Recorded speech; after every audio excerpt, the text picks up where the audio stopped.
Hey everybody, Brett from Love Bats and the Belfry back for another random video and a new horror vlog here for you. So the last couple weeks I wasn't able to make any videos. Like part 2 of my movie collection, I had mentioned that I was getting back surgery, and so since then I have had surgery. Just to keep it short and sweet, surgery went really well.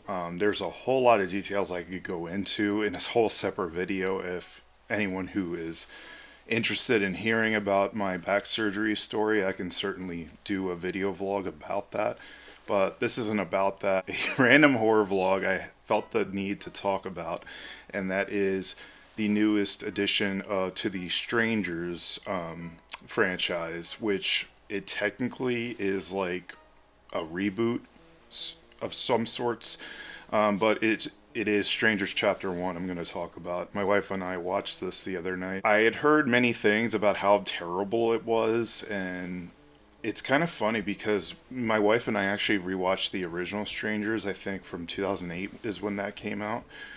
And yeah, we made fun of that a good bit as well. I know some people don't like The Strangers Prey at Night. My wife and I went to the movies to see that, and I felt like I was in the minority on that, but I actually enjoyed The Strangers Prey at Night. It didn't seem to take itself too seriously. There actually was a little bit of a body count to it. It was more of a slasher type film, and I enjoyed that aspect about Prey at Night. It was just kind of like ridiculous, and it had like a really cool pool scene I really enjoyed.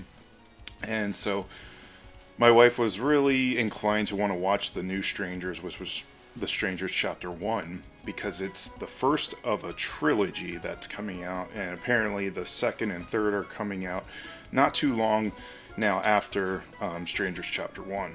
If you thought like the original Strangers, like they made some really stupid decisions in that film, it's a whole new level in The Strangers Chapter 1. Certain things, like I try not to be like that person to be like, oh, I would absolutely, why would you do that in this situation? Like normally, yeah, fear makes us do some pretty silly things and like we don't think correctly, but when you watch a movie like Strangers Chapter 1, it's hard not to be harsh on it. Like it's really easy. And when you're, someone involved in making of a film like this, it's weird why you would just decide to go through with that decision and like write it that way. It's one of those things. I was telling my wife about this, but with the original Strangers, like they made some poor decisions and dumb decisions in that film, but like they take it to a whole new level in Strangers Chapter 1. And if you're going to reboot the franchise, I mean, side note, apparently people thought this was supposed to be a prequel, because they kind of advertised it as that, but I didn't really watch the trailers, so to me it just looked like a reboot. And it basically was. It was basically the original Strangers film just retold with different characters and like a different outcome, like at an Airbnb instead of like someone's vacation house. So with the Strangers Chapter 1, you think like they would make a reboot, they would kind of fix those like stupid decisions the characters did in the original Strangers film. But it's just kind of silly how they like ramped up the dumb decisions throughout this whole movie. I'll just say right off the bat, The Strangers Chapter 1 is a terrible film. The way it's written is really bad.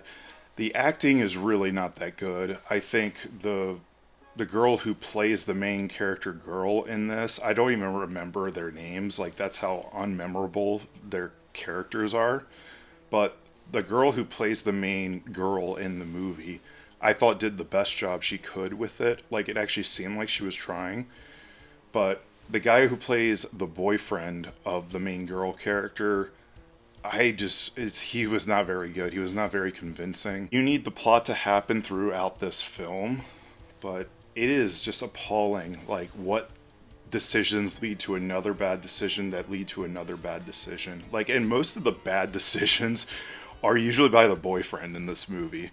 It's like they go to this nowhere town because they're really hungry to stop at a diner, and like everyone's treating them really weirdly, and there's like this weird creepy mechanic or whatever, and they're having car trouble.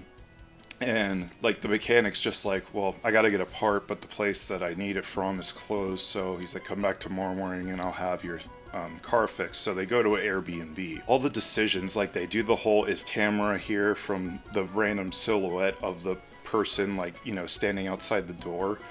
And that's one thing I do not understand, especially with the lighting in this movie. It's like, I know this is a very big nitpick, but, and they did it in the original Strangers as well. But it's like, when the person is like at the door and then they open the door and they say, is Tamara here? It's like their person is just a literal like black silhouette. It's not, you don't even see the person's face or anything. You just see black in the shape of a person. And it doesn't make any sense to me because they do the whole thing like in the original and in this one where after that whole confrontation, like the boyfriend like turns the bulb on like the porch light and turns it on. But in the shot of the person where you see their silhouette, it's like in front of them you see plenty of light and behind them you see plenty of light. Like, and this is supposed to be taking place at nighttime, but behind them the whole woods area is like completely lit up. I don't understand that. And it's like that is physically not possible. Like, I'm trying to pretend this is a real situation. I'm aware this is a work of fiction, but if you're trying to portray that this is a real life thing, why would you have someone's just silhouette? Like, they most likely saw the person in some sort of light. If you had some sort of lighting and like showed part of their face, like it's a little more believable. And in just that little scene by itself, I was just like, I can't buy this. Like, the boyfriend decides randomly that he's going to take this random motorcycle into town to get his inhaler from the car that they're driving is broken down from.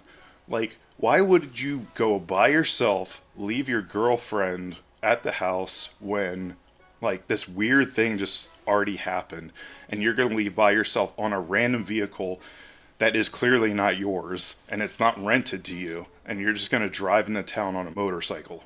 It makes no sense to me why they did that.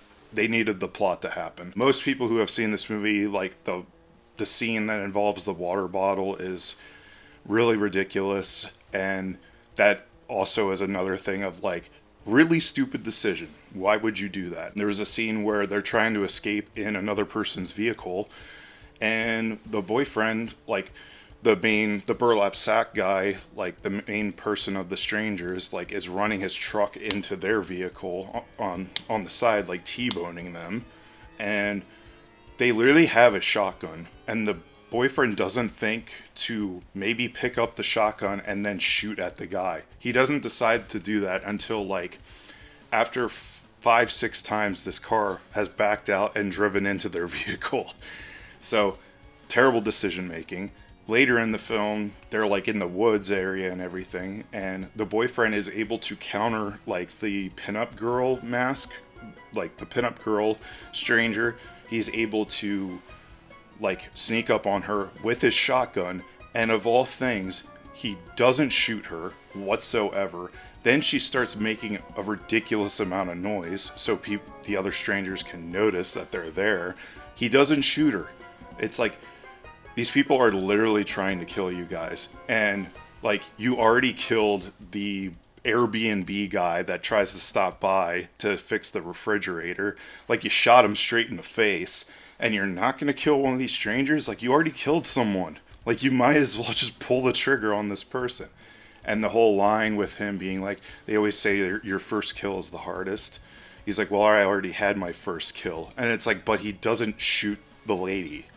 And yeah, what bugs me so much about this is it is the same exact movie as the original Strangers, but told for like a modern time with an Airbnb. Luckily, they did away with the whole like cell phone thing really quickly. I think they honestly could have done that in a quicker fashion, because there was a couple moments where you're like, guys, call 911. I know it's not much, but could you call 911? That might help you a little bit. And they decide not to. And like it's quickly after like things start getting weird that then they notice that their cell phones are broken and such. But it's like, you guys had a little bit of time to be able to call for help and you decided not to. This is one of those movies where you're just like, I like, I don't want to be that person. I don't want to like nitpick the hell out of this, but it's so easy when it's just right in front of you.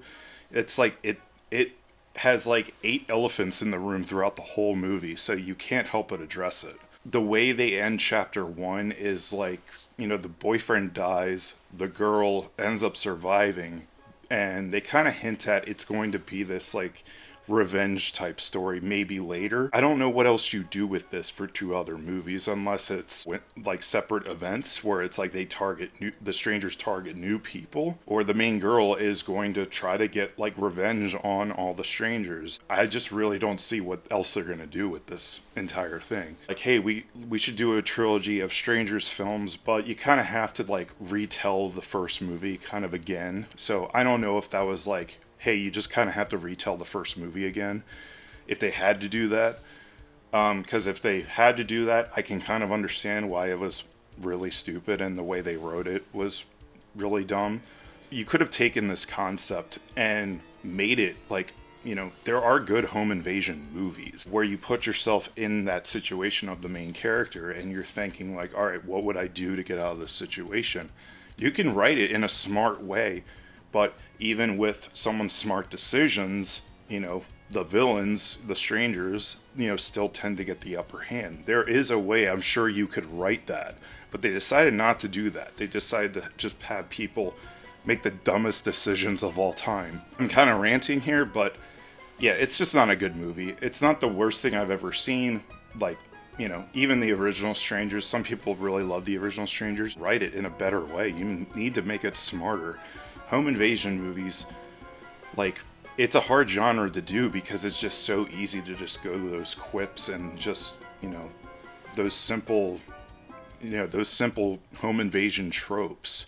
So when you see stuff like Ready or Not, or there's a decent home invasion one called Better Watch Out, it's like, those are decent movies because they wrote them in a different way. They didn't go for the easy target of being like, oh yeah, we gotta just have this couple completely in peril, and anytime they think of something, easy to outsmart them because they just make stupid decisions. So this horror vlog, I just kind of wanted to rant about The Strangers Chapter 1. As far as like a horror movie this year goes, yeah, this is probably the worst that I've seen. I know there are many others out there that may be worse than this one, but you know, The Strangers has, you know, a bit of popularity to it, so I felt like I wanted to talk about this movie and just, you know, if you haven't seen The Strangers Chapter 1, but you've seen the original Strangers, I really can't recommend watching Chapter 1 because it is just the same movie, just with slightly different tropes. I don't know, like Prey at Night was at least just like, hey, let's have a little bit of fun with it. Let's get a little goofy with it. And I don't know, I tend to gravitate more towards something like that that doesn't take itself super seriously. But I'm going to wrap it up there. If you enjoyed my review, please give me a thumbs up. It's greatly appreciated. Subscribe to the channel. Hopefully you enjoyed my review, and I will see you in a future video. Bye.